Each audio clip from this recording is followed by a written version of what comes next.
জানতো না এটাই হবে শেষ দেখা। ঘর থেকে বের হওয়ার সময় যে হাসিটা রেখে গিয়েছিল সেটাই শেষ হাসি হয়ে থাকবে। ফিরে এসেছে ঠিকই, তবে নিজের পায়ে নয়, নিথর দেহ হয়ে। আনন্দ ভ্রমণে বের হয়েছিল বন্ধুদের সঙ্গে, কিন্তু সে ভ্রমণ শেষ হয়ে গেল এক মর্মান্তিক দুর্ঘটনায়।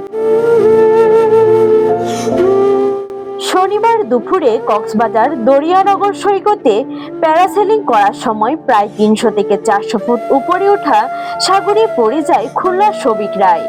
উদ্ধার করে হাসপাতালে নেওয়া হলে চিকিৎসক তাকে মৃত ঘোষণা করেন।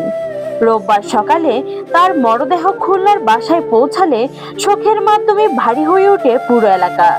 মাত্র ৩০ বছর বয়সে থেমে গেল শফিকের জীবন।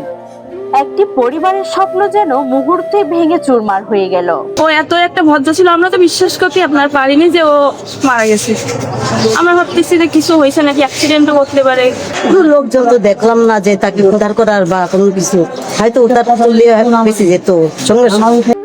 এই দুর্ঘটনার পর প্যারাসেলিং এর নিরাপত্তা ব্যবস্থা নিয়ে উঠেছে নানান প্রশ্ন। যে ভ্রমণ ছিল আনন্দের, সেটি হয়ে উঠল জীবনের শেষ যাত্রা। সুস্পষ্ট এখানে একদম পুরোপুরি ঘাটতি ছিল। যে বিচে গেছে এখানে তার থাকার মানে যাওয়ার কথা না, সেই প্যারাশুট চলার কথা না, এটা সম্পূর্ণরূপে অবৈধ ছিল। শফিকের শূন্যতা হয়তো কোনোদিনই পূরণ হবে না, আর তার মৃত্যু মনে করিয়ে দেয় রোমাঞ্চের প্রতিটি আয়োজনের সঙ্গে নিরাপত্তা নিশ্চয়তাও কতটা জরুরি। Parna Chowdhury, news desk, Hindus news.